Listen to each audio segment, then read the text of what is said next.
pessoal, a paz do Senhor, tudo bem com vocês? Sejam bem-vindos a mais um vídeo do canal Educação Cristã, o seu lugar de aprendizado. É uma honra ter você aqui com a gente, muito obrigada para você que está chegando por agora. Se você ainda não é inscrito, se inscreve aqui no canal, ativa o sininho, deixa seu like para você receber as notificações e não esquece de deixar o seu comentário também aqui embaixo. E compartilha com os amigos, compartilha com os irmãos, para que mais e mais pessoas possam ter acesso a esse conteúdo, ok? Bom, hoje é a nossa segunda aula do nosso curso de capacitação para professores da EBD e na aula de hoje nós falaremos sobre as funções do corpo, organograma, missão e história da EBD. Então vamos embora com a gente para mais essa aula de hoje, ok? Então, eu quero apresentar para vocês alguém muito especial que vai estar com a gente aí ao longo de todo esse curso. Eu quero apresentar para vocês aqui, ó, se vocês olharem aqui na minha tela, Professor Dominguinho, exatamente, esse personagem aqui, ele agora vai fazer parte aqui do nosso curso e ele vai estar apresentando para vocês todo o conteúdo no início de toda a aula, ele vai estar mostrando para vocês tudo que a gente vai aprender naquela aula. Então, o professor Dominguinho aqui vai apresentar para vocês o conteúdo da aula de hoje. Hoje nós aprenderemos, de fato, o que é EBD, qual é a missão da EBD, as funções do corpo da EBD, e vamos ver um pouquinho sobre a história da EBD, ok? Gostaram do professor Dominguinho? Então vamos embora para a aula de hoje que a gente tem bastante coisa para aprender. Então vamos lá, inicialmente, talvez você nunca tenha se perguntado ou talvez você já tenha pesquisado, mas o que de fato é a EBD? Inicialmente, só para esclarecimento, a sigla EBD significa Escola Bíblica Dominical. Atualmente, ela vem sendo substituída pela sigla ED, Escola Dominical. Mas comumente ainda é largamente utilizada a sigla EBD, que inclui a expressão, né, Bíblica Dominical, Escola Bíblica Dominical. E nós vamos tratar assim também ao longo dos vídeos. Então vamos lá. A Escola Bíblica Dominical é o meio que nós, evangélicos protestantes, usamos para disseminar o ensino da Palavra de Deus em nossas congregações, abordando temas específicos separados por lições que podem ser agrupadas em períodos de tempo. Na maioria das vezes é agrupado por trimestre. Então vamos lá. A escola dominical são reuniões, são cultos que a gente faz voltado para o ensino bíblico. E geralmente a gente tem um período de tempo para poder estudar determinado assunto. Como esses assuntos são selecionados, a gente geralmente compra uma revistinha. E essa revistinha ela já vem com uma temática e com todas as lições divididas aí, escritas pelo comentarista daquele trimestre. Então, a EBD nada mais é que isso, como a maneira que a gente tem de estudar mais a fundo a palavra de Deus. Além dos cultos de ensino, os cultos de doutrina, os cultos de palavras, palestras, a EBD é um ambiente que funciona literalmente como uma escola cristã para os cristãos, né, para os protestantes dentro dos templos. Então vamos lá. O método de ensino da Bíblia, semanalmente, que visa levar o aluno a...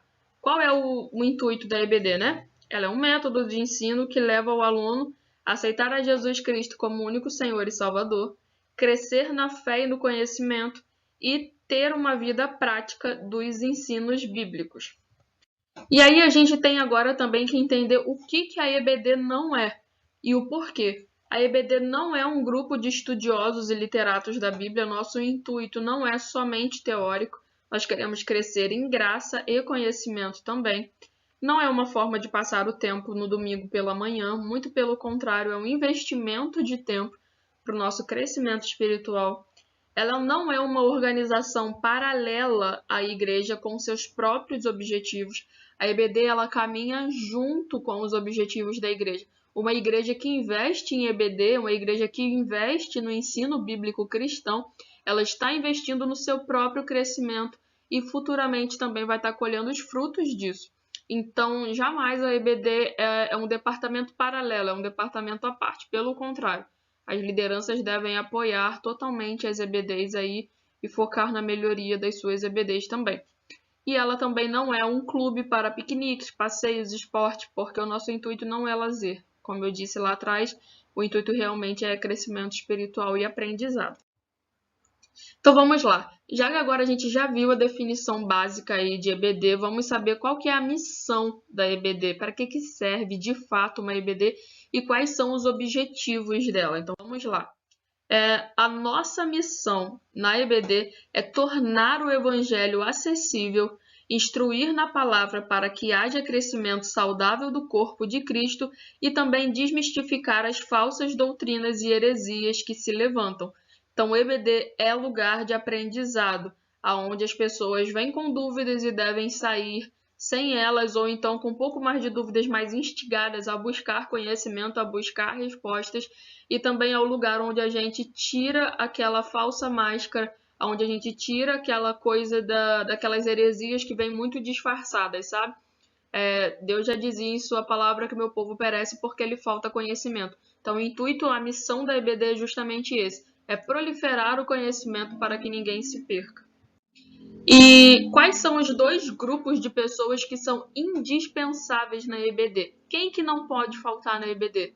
Não podem faltar os alunos, obviamente, e também os professores, porque eu posso ter sala, eu posso ter revista, eu posso ter material, eu posso ter data show, eu posso ter dinheiro para movimentar uma EBD super forte, só que se eu não tiver uma classe com alunos com sede de aprender, se eu não tiver professores motivados a ensinar, de nada me adianta todo esse recurso material. Então eu preciso focar primeiramente nas pessoas. O que faz as coisas acontecerem depois da pessoa do Espírito Santo são os nossos irmãos. Então, os alunos e os professores são indispensáveis para que aconteça uma EBD. Então, valorize aí a sua equipe, valorize aí os seus alunos, porque andorinha sozinha não faz verão. Quais são as duas bases imprescindíveis que são usadas na EBD? A Bíblia Sagrada, que é a nossa regra de fé e prática, é através dela que a gente passa pelo crivo da palavra e vê se está de acordo ou não. E também o intenso amor pelas almas, porque como já dizia o apóstolo Paulo, se não tiver amor, nada que a gente faça adianta. Então nós precisamos amar as almas, amar o ensino e amar a transformação que a palavra faz na vida das pessoas. Quais são as 7 condições para a gente ter uma EBD tida como uma EBD ideal? Vamos lá, o professor Dominguinho aqui de novo. Ó. Primeira condição básica para uma EBD ideal. Líderes convictos de que o ensino bíblico é útil. Não adianta eu ter um departamento onde a liderança não acredita no potencial daquele departamento. Sinto muito te dizer, mas se você não acredita que a EBD possa crescer nas suas mãos, peça a Deus sabedoria, tente mais uma vez, mas caso você realmente esteja desacreditado demais, desanimado demais, peça a Deus para preparar alguém para te ajudar, ou até mesmo colocar alguém no seu lugar até você entender que o ensino bíblico é útil sim, ele tem utilidade sim, e muita. A EBD precisa ter apoio do pastor e dos demais líderes da EBD, precisa ter o apoio da congregação. Repare aqui ó, que as 3 primeiras condições são focadas em pessoas, porque como eu disse lá no começo, sem pessoas a gente não agiliza nada. Professores, que é exatamente aqui o foco desse curso, são vocês, professores, treinados, e isso a gente já está fazendo aqui, então já sinta-se feliz por isso, e motivados. A gente tem um vídeo falando aqui de motivação para professores da EBD, depois você dá uma olhadinha aqui no nosso canal. Um local adequado para o ensino, um programa de ensino bíblico regularmente ministrado. As aulas da EBD não podem ser aulas aleatórias, eu não posso acordar um belo dia e querer trazer determinado tema, elas seguem um cronograma, elas seguem um programa bíblico. Como eu disse lá atrás, geralmente nós usamos as revistas, né? No nosso caso, Assembleia de Deus, nós usamos as revistas da CPAD, algumas Assembleias de Deus usam de outras casas publicadoras, mas nós especificamente, a grande maioria, por exemplo, na minha igreja, nós usamos a revista da CPAD. E a sétima condição ideal para uma EBD é a questão de priorizar o aluno. Como eu disse lá no comecinho, as pessoas são os que nos fazem crescer. As pessoas são os que nos movem depois de Deus, obviamente. Então, nós precisamos priorizar os alunos. E aí, vamos lá. Quais são as funções do corpo da EBD? O que seria o corpo da EBD? Eu falo um pouquinho mais a fundo sobre esse assunto aqui, lá no vídeo de planejamento pedagógico anual, onde a gente vem especificar as funções de cada uma, e eu tenho uma série de vídeos aqui no canal falando sobre a função de cada pessoinha lá do corpo da EBD. Estou apenas devendo para vocês o videozinho falando sobre a função do superintendente, mas nós temos um vídeo sobre coordenador, nós temos vídeo para secretário, tesoureiro, e agora nós temos aqui um vídeo voltado para capacitação de professores, essa série de vídeos, né? E eu também tenho outros conteúdos lá onde a gente aborda um pouco mais a fundo no vídeo de planejamento pedagógico anual. Então vamos lá, como que funciona o corpo da EBD? Eu tenho inicialmente lá a minha liderança, que é o pastor da igreja, né, o pastor local. Logo após eu tenho o primeiro superintendente e eu tenho o suplente dele, ou o segundo superintendente. Depois deles eu tenho aqui o coordenador pedagógico, né, o secretário, o tesoureiro e o corpo de professores. Está representado por um bloquinho só, mas nós sabemos que são diversos professores para todas as classes que nós temos. E agora nós vamos falar aqui bem resumidamente. Eu vou estar disponibilizando mais à frente um material que vai ter informações um pouquinho mais a fundo para vocês sobre a história da EBD, mas por questões de tempo, a gente vai dar uma resumida nesse conteúdo aqui, mas é só para vocês terem um pouquinho de noção de como as coisas aconteceram ao longo dos anos. Bom, então nós temos aqui uma linha do tempo, né? Essa linha do tempo está bem resumida, mas vou disponibilizar um material para vocês contando a história um pouquinho mais detalhada da EBD. E aqui de forma resumida nós vamos abordar então como que se deu mais ou menos a etapa de criação da EBD até chegar ao cenário que nós temos hoje. Lá no ano de 1780, lá na Inglaterra, em Gloucester, através de um repórter que era evangélico, um jornalista, Robert Raikes, ele realiza lá as primeiras aulas aos domingos pela manhã para crianças carentes. Ele vai ter a Bíblia como um livro fonte, né? E ele vai estar ensinando disciplinas do cotidiano mesmo. E aí, em 1783, no dia 3 de novembro, é tido como dia natalício da escola dominical. Nessa época, a gente já contava aí com 7 escolas dominicais em casas particulares e com cerca de 30 alunos cada uma delas. Aí agora aqui trazendo para o Brasil, em 1911, 2 meses após a fundação das Assembleias de Deus, é realizada a primeira aula de escola dominical, oficialmente falando. Em 1930, nós temos o lançamento aí da revista Lições Bíblicas para Adultos. A CPAD, a Casa Publicadora das Assembleias de Deus, ainda não havia sido criada, não tinha sido fundada. Em 1981, a gente tem o lançamento das revistas da Escola Dominical para todas as faixas etárias.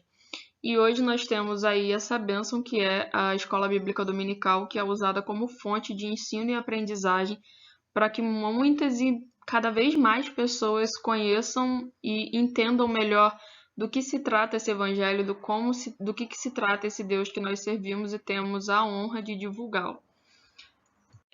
E agora aqui alguns dados para a gente ter noção de como está aí o contexto de evangélicos no Brasil e no mundo. Então vamos lá.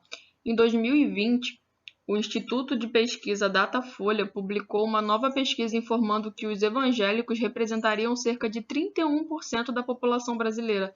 Reparem, quase a metade da população brasileira. Isso equivale a 65,4 milhões de pessoas. Só que vale a gente ressaltar aí que isso não seja só um número, sabe? Que isso não seja só um quantitativo, mas que essa quantidade toda de evangélicos também no nosso país seja algo qualitativo, que a gente realmente provoque uma mudança aí na nossa nação de forma a honrar a Deus e a sua palavra. E aí agora aqui um dado também bastante interessante é que países como Coreia do Norte, Afeganistão, Somália e outros desses países, eles reprimem a pregação do evangelho. Então, infelizmente, nós ainda temos lugares onde ocorre a perseguição física mesmo, de morte, de martírio, né, dos nossos irmãos. Então, quando você for orar pelos missionários, orar pelos nossos irmãos de outras nacionalidades, não se esqueça de apresentá-los a Deus, porque a propagação da palavra é de suma importância.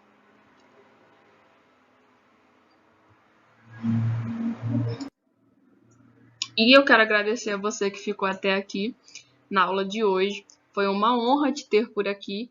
E amanhã a gente com certeza vai ter mais conteúdo, vai ter mais vídeos aí para você. E como eu havia dito, ao final de toda a aula nós sempre teremos aqui um versículo para nossa meditação e reflexão. E o versículo de hoje é Mateus 28:19, que diz: Portanto, vão e façam discípulos de todas as nações, batizando-os em nome do Pai, e do Filho e do Espírito Santo. Essa daí é a ordem que o nosso Jesus nos deixou. Então, tchau, até o vídeo de amanhã. Fica com Deus.